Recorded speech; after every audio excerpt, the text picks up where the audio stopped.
In Danville, Virginia, 1878, Nancy was the 8th of 11 children born to railroad businessman Chiswell and his wife, who was also named Nancy.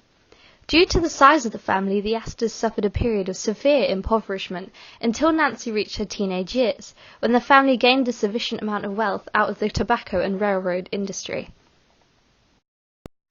Nancy would later go on to a New York school where she would meet her first husband, socialite Robert Gould Shaw III. But as we know, she would later divorce him in 1903 and move to England in 1905 after falling in love with Waldorf Astor. The pair would go on to have 5 children. Nancy Astor is well known amongst the Plymouth community for her contributions to women's politics, as well as for being the first woman to take her seat in Parliament. However, the full extent of Astor's works is often overlooked by society. In her extensive political career, Astor became involved in women's politics from a young age, aligning herself with women's issues such as the lowering of the voting age to 18 from 21, and increasing the age at which you could buy alcohol from 14 to 18. She was a huge supporter of welfare reforms too, considering herself an advocate for working class women, even though she herself was blessed to be of the middle to upper class. Nancy was determined to prove that women were physically capable of being full participants in the rigours of political life as men were. Yesterday marks 100 years since Nancy Astor took her seat in Parliament. This statue here commemorates that day. Famous politicians that were present at the unveiling, Theresa May, Luke Pollard and the local mayor were actually present.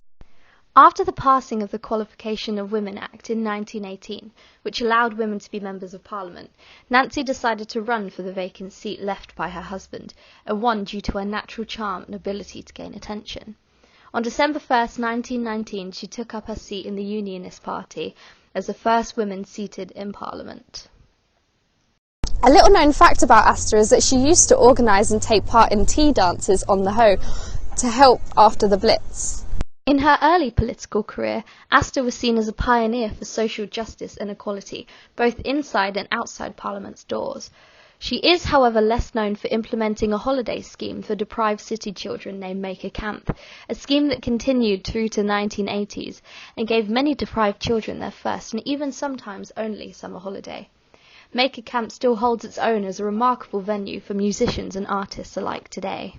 Front of the Nancy Astor building, built in 2008 to commemorate her work politically in Plymouth. This is just one of the many buildings actually built in commemoration of Nancy Astor, both in and outside of Plymouth.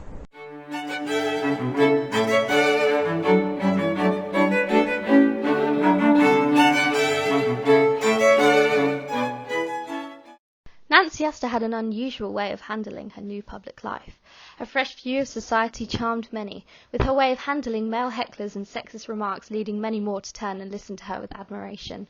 Although starting off her political career on the wrong side of the suffragette movement, Astor soon began to understand her British audience, especially when it came to women and the Prohibition. Her American heritage often gave her the reputation of someone who was not afraid to break rules, an attitude to which she quickly learned to change in order to be taken more seriously. So, what can be said about Nancy Astor's influence today?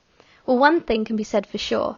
Nancy Astor will continue to be seen as an early pioneer for women's influence in government and politics, and a huge influencer in social movements for both women and men alike. Nancy Astor should continue to be commemorated both within Plymouth as a local hero and outside as a political legend.